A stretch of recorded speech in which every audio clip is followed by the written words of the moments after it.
Tika! Terdakwa Dr. Rozak telah melakukan tindakan. Penjahat-penjahat seperti kalian di sini. Tika!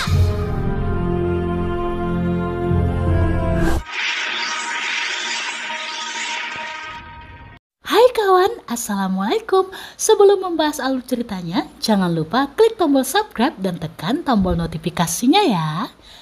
Miracle in Cell No. 7 adalah film drama keluarga Indonesia tahun 2022 yang disutradarai oleh Hanung Bramantyo. Dibuat ulang dari film Korea Selatan tahun 2013 yang berjudul sama. Film produksi Falcon Pictures ini dibintangi oleh Vino J. Bastian sebagai Dodo Rozak, seorang penjual balon yang memiliki keterbelakangan mental yang harus membesarkan putri sembatawayangnya seorang diri yang bernama Kartika yang diperankan oleh Graciela Abigail. Meski hidup dalam perekonomian yang sulit, Dodo Rozak dan Kartika selalu menjalani hari-hari yang bahagia, di mana mereka saling menyayangi. Kartika juga terlihat sangat mencintai sang ayah, meskipun memiliki kekurangan. Suatu hari selepas mengantar Kartika ke sekolah, Dodo Rozak melihat seorang gadis kecil bernama Melati Wibisono, anak seorang politisi, sedang bersedih.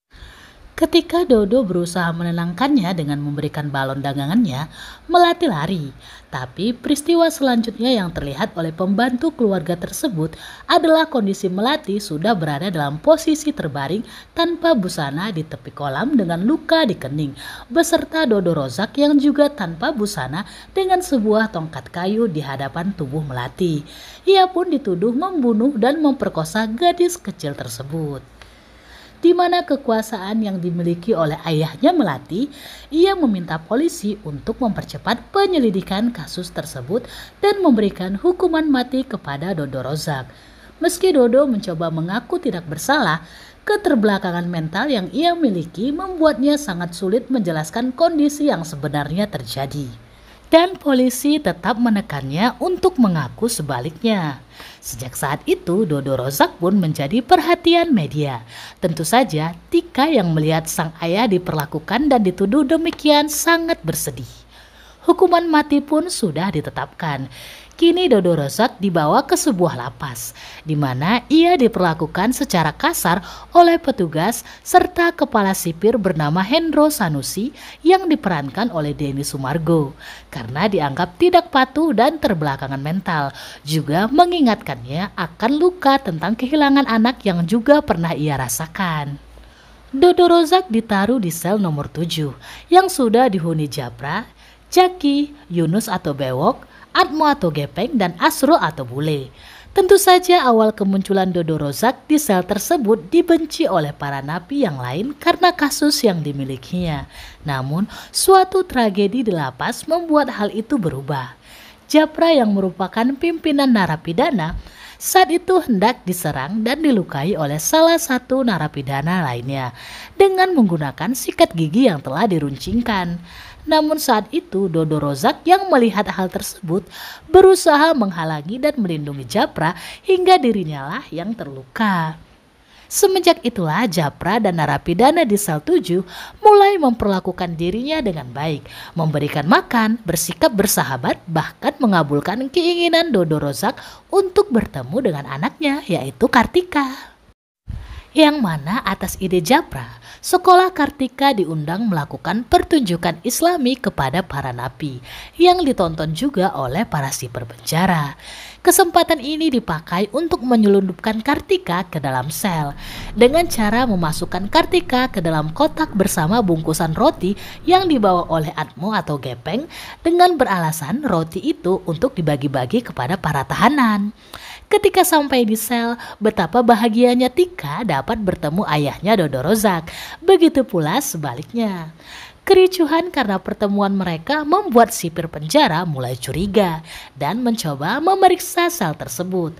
Namun terjadi sebuah kendala di mana acara pertunjukan Islami berakhir lebih cepat hingga membuat para narapidana tak bisa mengembalikan Tika.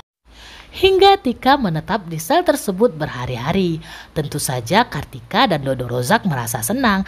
Namun suatu ketika keberadaan Kartika di sel tersebut ketahuan oleh kepala sipir Hendro yang sudah curiga selama ini.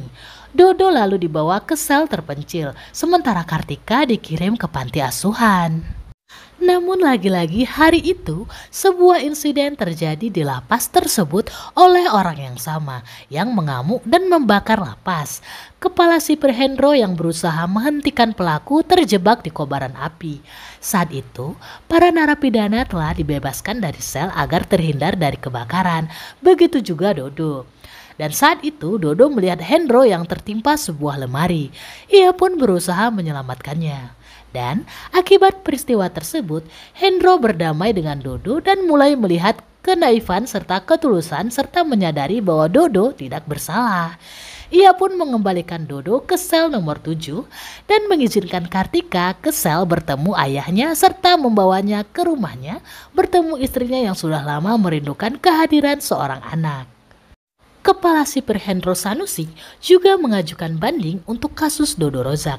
Dirinya yakin bahwa Dodo Rozak tidak bersalah sehingga harus bebas dari hukuman mati.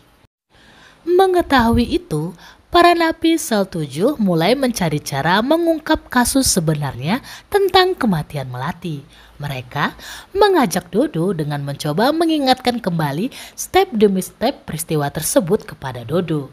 Akhirnya mereka menemukan dan mengumpulkan beberapa bukti konkret bahwa Dodo tidak bersalah. Yang sebenarnya terjadi, gadis kecil tersebut berlari dan tersandung sesuatu hingga kepalanya membentur tembok, lalu terpental dan kecebur ke kolam renang.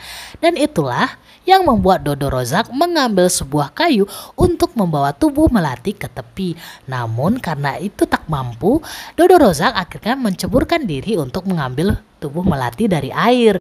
Dan saat melihat baju Melati basah serta baju dirinya, ia pun secara antusias seperti yang selalu diingatkan anak dan istrinya untuk segera membuka dan mengganti baju. Karena itu ia membuka baju Melati dan baju dirinya. Namun meskipun kebenaran telah mereka ketahui, terdapat kendala yang kembali terjadi di berbagai sisi.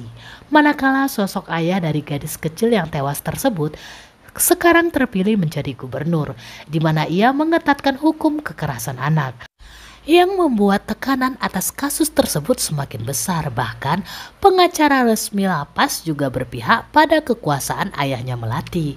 Para napi juga melihat kesulitan Dodo dalam menjelaskan hal yang sesungguhnya terjadi. Karena itu, Japra dan napi yang lain menyusun kalimat untuk Dodo hafal dan ucapkan di pengadilan. Mendekati hari persidangan, pengacara resmi lapas yang bernama Ruslan menekan Dodo untuk menjawab bahwa Dodo telah membunuh Melati atau hidup Kartika akan terancam.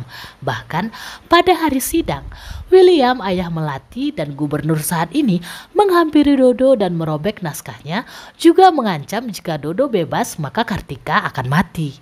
Karena itu Dodo Rozak dengan segala tekanan dan keterbelakangan mentalnya, ia akhirnya mengaku bahwa ialah pembunuh Melati. Ia pun dijatuhi hukuman mati yang dijadwalkan 2 hari sebelum Lebaran. Mengetahui itu, para napi yang diketuai Japra masih berusaha mencari cara untuk membebaskan Dodo.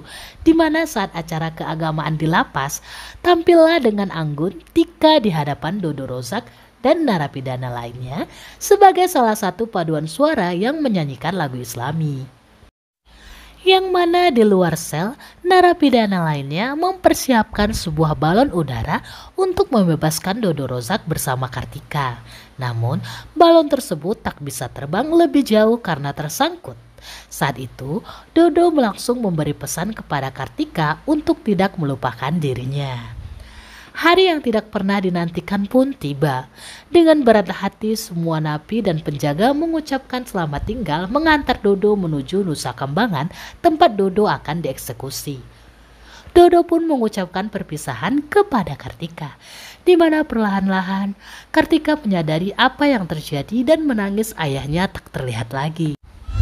Pada tahun 2019, Kartika Dewasa yang diperankan oleh Mawar De Jong mengajak Japra dan teman-teman napi lainnya yang sekarang sudah bebas untuk ke pengadilan terakhir Dodo, sebab ia sudah menjadi seorang pengacara. Ia ingin membela dan membersihkan nama baik Dodo Rozak. Setelah menceritakan sisinya serta didukung kesaksian Hendro, ia menangis sambil menegaskan lebih banyak bukti-bukti, terutama bahwa hasil autopsi Melati tidak menunjukkan kekerasan fisik atau seksual. Ia juga berargumen bahwa banyak penyandang disabilitas sudah menderita seperti ayahnya. Pada akhirnya, hakim memutuskan bahwa Dodo Rozak tidak bersalah.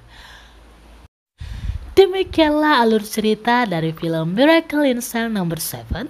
Terima kasih karena kawan-kawan telah menyaksikan video ini sampai selesai. Mimin rekomendasikan untuk menonton secara full film tersebut. Sampai jumpa di video-video Maniac Movie lainnya. Bye-bye.